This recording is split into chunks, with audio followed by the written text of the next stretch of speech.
I think that all these reasons in your head why you don't start probably should be reasons why you do. It's the consistency that matters. It's the consistency that helps. Let's say, where is it being broadcast? And I would say, YouTube. No, what channel? And I'd say, YouTube. I have a bit of a history with YouTube because I really got overexcited by the possibilities. I was always traveling to the US and hearing how other markets were leveraging YouTube content. And I was listening, I remember 2011, 2012, 2013, I kept going to the NAB show in the US and hearing, how, it was being monetized and how you should be niche and like building a following. And in 2014, I finally decided I was going to give it a go. So 2014, we launched Dubai On Demand. And for those of you who don't know, because it's evolved a lot since then, but when we started, the objective was to create a whole group of niche channels, niche channels. So the idea was that if you were searching online and you wanted to find out everything there was to know about CrossFit, we had a CrossFit channel. So our goal was just to create a lot of like bite-sized content, fun, engaging. I was working with a lot of TV presenters. My history is TV, and basically, showing them that the market has shifted online. So it was now a space where you could create your own content. You could be a content creator and grow your own show, get your own sponsors, as opposed to being tied to the TV world. We were trying to be a bit funkier. We were trying to be a bit shorter, a bit more bite-sized. It was a lot of work. But what was really interesting is we promoted it. We had this whole PR strategy, and we did have a lot of brands interested. So we'd get all these phone calls of brands who called us in to meet them, and would get to the meeting and we'd start talking about this content, and they'd be really excited. And then they'd say, where is it being broadcast? And I would say, YouTube. And they'd say, no, what channel? And I'd say, YouTube. And we're, oh, no, we thought you were going to be on TV. And I'm like, no, this is better. And they'd be like, but we want to be on a TV show. I said, I understand. But on a YouTube show, you can track everything. On a YouTube show, we can actually tell you who's watching, for how long, you can target your audience. So it was very hard. And in fact, it taught me how to start getting our content monetized in other ways. So because, we were on this journey, we're going to create content, and how to really use, I guess, a lot of the tools I learned from TV, customizing content for different brands, integrating brands into storylines, just so that we can keep it funded. And around 2016, I realized that it was an uphill kind of struggle. I was like, I need to pause this. And it was only 2018 that it felt that this market was ready to think about YouTube. So that's 4 years after we started. But what I do want to demystify is you often hear about all these people who've shot to fame, and earned their millions, through regular content creation. So I think if you're considering going down the YouTube route, I still believe it's the consistency that matters. It's the consistency that helps that growth. And it is hard work. So unless you have that consistency, that passion, you're ready to put content out on a daily or even a weekly basis, I'm not convinced it's the platform for you to go down. So I still think with my TV hat on, because I still think that the way YouTube operates is very much on an appointment viewing perspective. So if you're trying to build a following and you have, it could be a weekly episode, it could be a daily episode, but it's figuring out what that consistency is and dropping an episode when you say you're going to. So if it's a Wednesday at 12, make sure your episode drops every Wednesday at 12.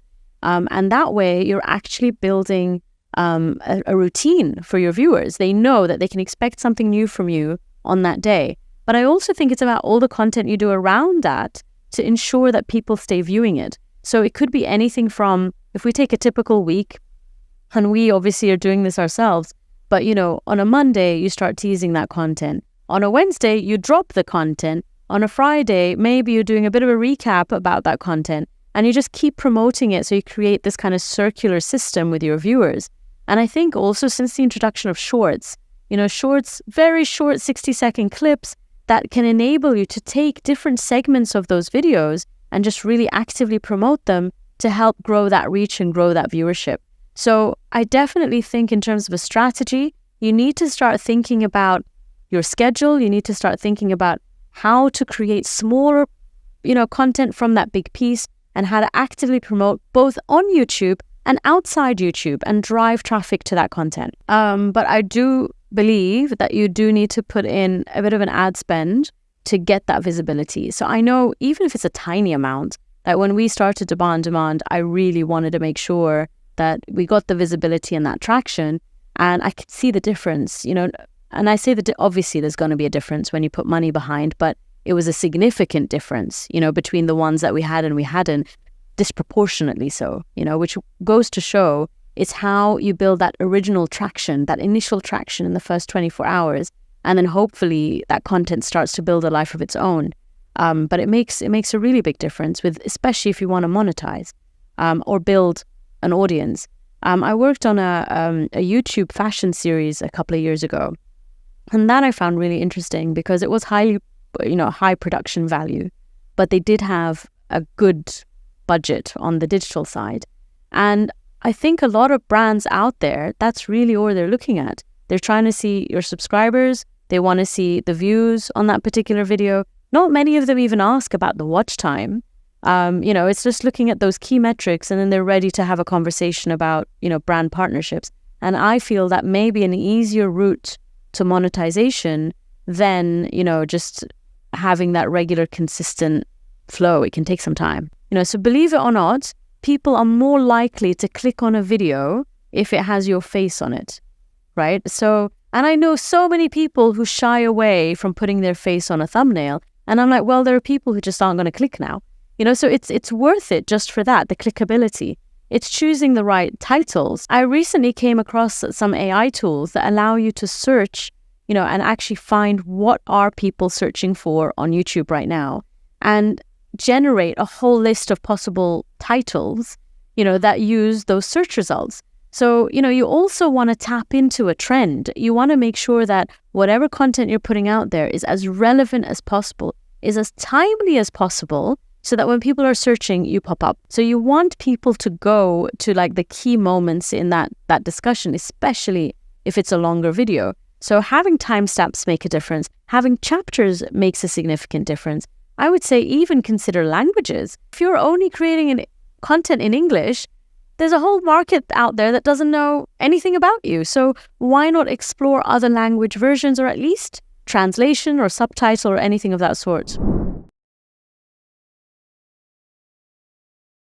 So I often get asked the question, is it worth me starting, right? I get asked that all the time because surely there's already loads of content out there about the subject matter. But also, has it been said from your perspective? Has it been said in your geography? Has it been said in your style? You also have your own audience who will be ready to listen to you.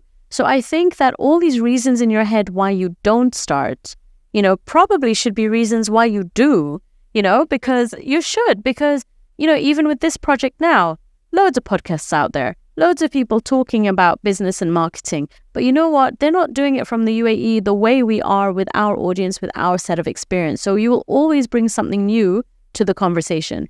And I think there are people who want that.